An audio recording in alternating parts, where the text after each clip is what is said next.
조갑제 TV 시청자 여러분 안녕하십니까. 2024년 12월 9일 밤 7시 30분입니다.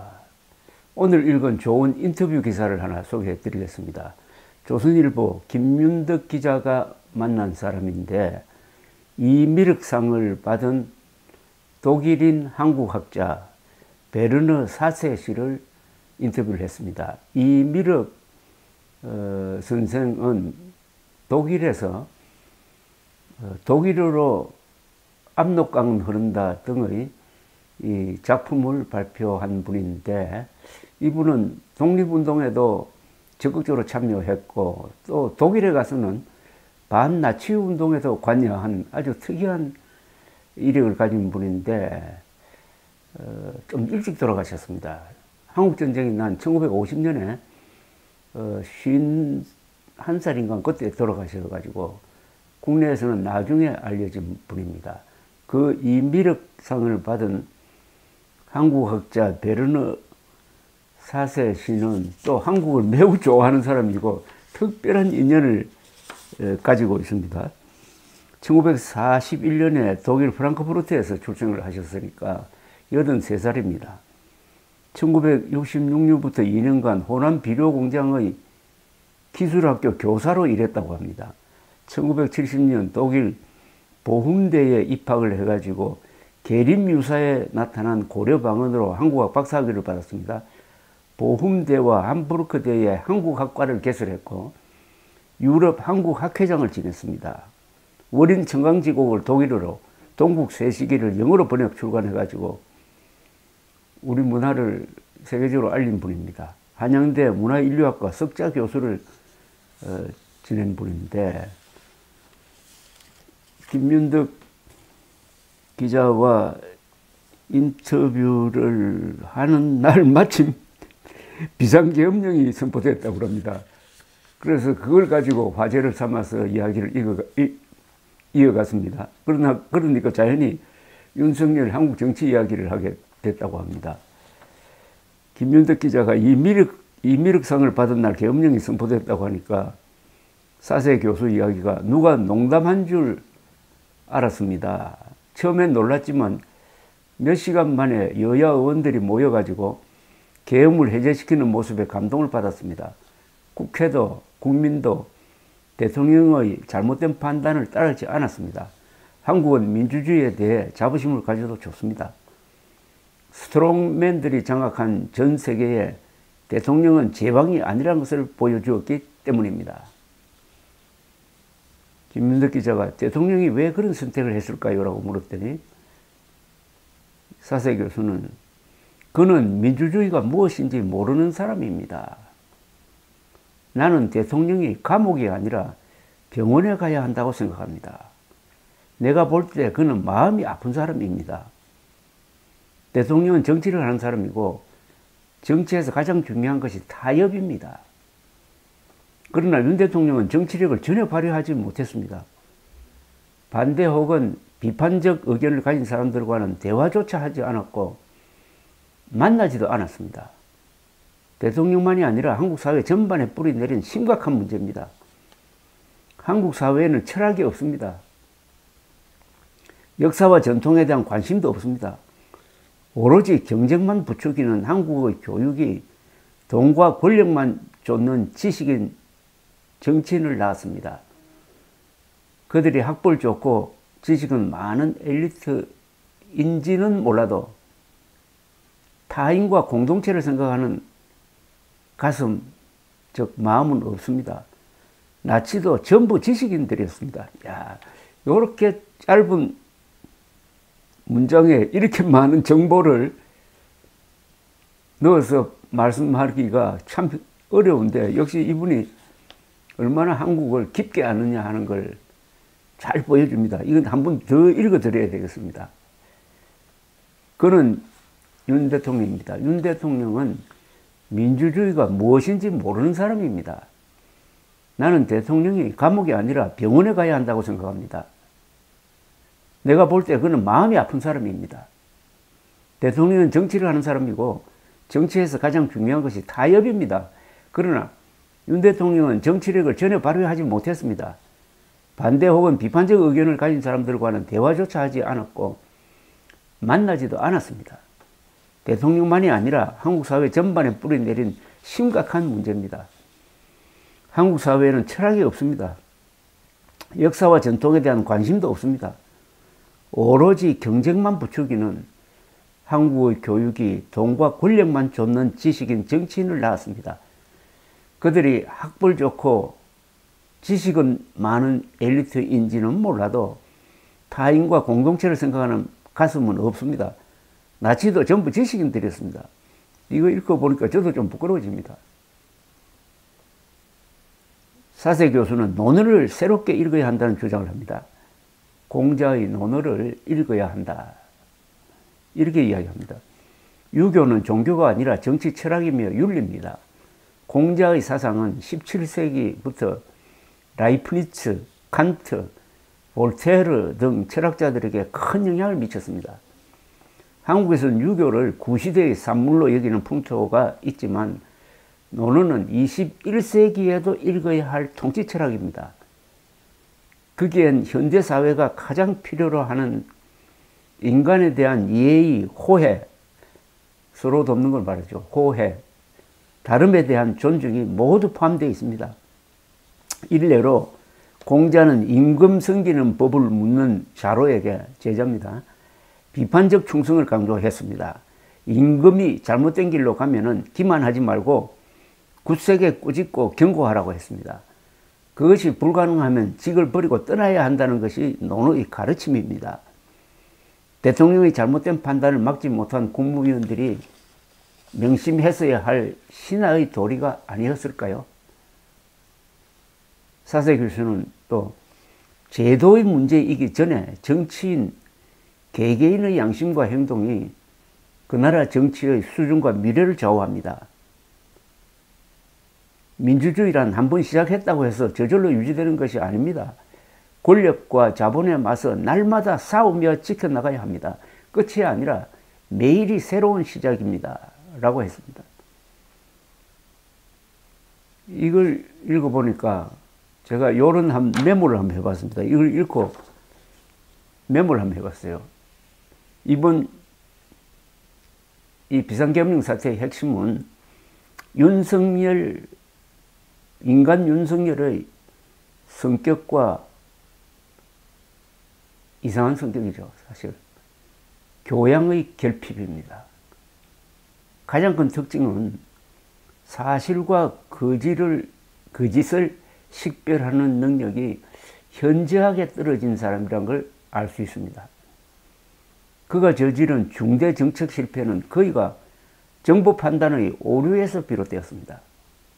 청와대 졸속 이전, 이준석 몰아내기, 부산 엑스포 유치 강행, 의료대란 밀어붙이기, 그리고 이번에 부정선거 미신의 현혹이 되어가지고 계엄군의 정예부대를 선관위에 보낸 소동, 이게 전부 다 사실 오인에서 출발을 했습니다. 그리고 이분의 성격은 격분입니다. 권력자가 격분하면은 충신과 충고를 멀리하게 되니 그거는 실패의 초사장입니다. 그리고 자기 객관화의 결여입니다. 교양이 있다는 것은 자신을 객관적인 존재로 보는 시각을 길러주는 겁니다. 오판을 인정하기도 어렵고 그러니까 바로잡지도 못합니다. 대통령 중심제가 이런 성격과 결합되니 이거는 이번에 최악의 결과가 나온 겁니다. 권력의 1인 집중제가 가진 문제가 한국 사회의 문화적 특성, 가부장적 특징, 권위적 특징 이런 것과 또 대통령의 정신적 특성과 한덩어리가 되니까 자체 교정 능력을 상실한 채 어처구니 없는 일이 벌어졌습니다. 몸을 던져서 공자가 논어에서 이야기한 대로 몸을 던져서 이건 안 됩니다 하면서 사표를 던지는 장관이 한 사람도 없었어요. 그래서 한국에서는 대통령 중심제의 수명은 다했다는 느낌이 듭니다. 그럼 개헌을 해야 되는데 이 개헌 논의도 정파적 이해관계로 하면 이게 안 됩니다. 어떻게 개헌 논의를 한국 사회가 본격적으로 시작할 거냐, 이거 정치의 큰 문제입니다. 그리고 대통령 후보자들에 대한 건강검진, 특히 정신건강검진이 꼭 필요하다는 생각이 듭니다. 그래서 하여 그 검진 결과를 공개를 해야 되는 것 아니냐는 생각이 드는데, 여기 유교를 종교가 아니라 우리의 생활의 또는 정치의 윤리라고 사세 교수가 지적하셨는데, 그 말을 들으니까 딱 논어에 제가 제일 좋아하는 문장 하나가 생각됩니다. 군자 화이부동. 군자는 같지 않는데도 서로 화합한다 뜻입니다. 군자는 다른데도 뭐 출신도 다르고 성격도 다른데도 화합을 한다는 겁니다. 불화를 하지 않는다는 겁니다. 그런 사람이 군자라는 이야기죠. 이런 군자야말로 민주시민이죠. 민주시민은 다른 사람들끼리 싸우지 않고 법을 지켜가면서 사는 그런 사회를 만드는 교양인 아니겠습니까? 근데 군자화이부동 다음에 바로 이런 말이 붙어 있습니다. 소인동이불화. 소인배는 같으면서도 불화한다. 군자는 다르면서도 화합을 하는데 소인배는 같으면서도 뭐 같은 한국 사람이고 뭐 같은 학교 출신이고 이런데도 싸운다는 겁니다. 어떻게 보면 더 싸우죠. 군자 화이부동 소인 동이불화. 요 간단한 문장 하나가 민주주의의 핵심을 이야기하고, 이걸 읽어보면 얼마나 이 한자가 위대한 언어라는 걸 잘 알 수가 있습니다. 그리고 항산항심이란 말이 있죠. 이건 공자의 제자 명자의 말인데, 항산항심. 일정한 재산이 있어야 마음에 안정이 온다는 거죠. 항산항심. 또 이건 별도로 다른 고전에 나오는 유명한 말 실사구시. 실사구시는 그 실은 현실입니다. 사는 사실입니다. 그러니까 현실과 사실에 근거해 가지고 옳은 방향을 모색한다는 겁니다. 실사구시. 요 한 서너 개의 단어가 정치를 어떻게 해야 되느냐, 민주주의를 어떻게 해야 되느냐 하는 걸 딱 요약한 것 아닙니까? 저는 이걸로 모든 것이 설명이 된다고 그럽니다. 그러니까 논어를 읽어라. 우리 사세 선생은 왜 한자를 버리느냐 하고 통탄을 하고 있습니다. 한자를 버리면은 실사구시, 군자 화이부동, 소인 동이불화, 항산항심은 다 암호가 되어버립니다. 그냥 소리가 되어버립니다. 세종대왕이 지금 후회하고 계실 겁니다. 세종대왕은 한글 전용하라고 한글을 만든 사람이 아닙니다. 어쨌든 이 사세 교수의 이 인터뷰를 읽으면서 작금의 이 사태에서 아무도 요사이 이 문제, 윤석열 대통령의 문제, 그리고 윤석열 대통령을 그렇게 격분하게 만든 이재명과 민주당의 문제, 이런 문제를 개인의, 즉 정치인의 교양의 부재로 진단한 사람이 아무도 없다는 겁니다. 교육의 실패다. 오늘날 이 사태는 교육의 실패다. 어떤 면에서는 괴물 같은 사람들을 만들어냈다. 여기 사세 교수가 이야기를 했지 않습니까? 머리는 다 좋지만은 다른 사람들하고 같이 어울려서 사는 데 대해서는 그렇게 좀 무지하다는 겁니다. 무지하다. 그들이 정치인입니다. 그들이 학벌 좋고 지식은 많은 엘리트인지는 몰라도 타인과 공동체를 생각하는 가슴은 없다. 나치도 전부 지식인들이었다. 아픈 이야기입니다. 나치도 전부 지식인들이었다. 그렇죠. 이 대목은 제가 한 번 더 읽어드리겠습니다. 윤석열 대통령은 민주주의가 무엇인지 모르는 사람입니다. 나는 윤 대통령이 감옥이 아니라 병원에 가야 한다고 생각합니다. 내가 볼 때 그는 마음이 아픈 사람입니다. 대통령은 정치를 하는 사람이고 정치에서 가장 중요한 것이 타협입니다. 그러나 윤 대통령은 정치력을 전혀 발휘하지 못했습니다. 반대 혹은 비판적 의견을 가진 사람들과는 대화조차 하지 않았고 만나지도 않았습니다. 대통령만이 아니라 한국 사회 전반에 뿌리내린 심각한 문제입니다. 한국 사회에는 철학이 없습니다. 역사와 전통에 대한 관심도 없습니다. 오로지 경쟁만 부추기는 한국의 교육이 돈과 권력만 좇는 지식인 정치인을 낳았습니다.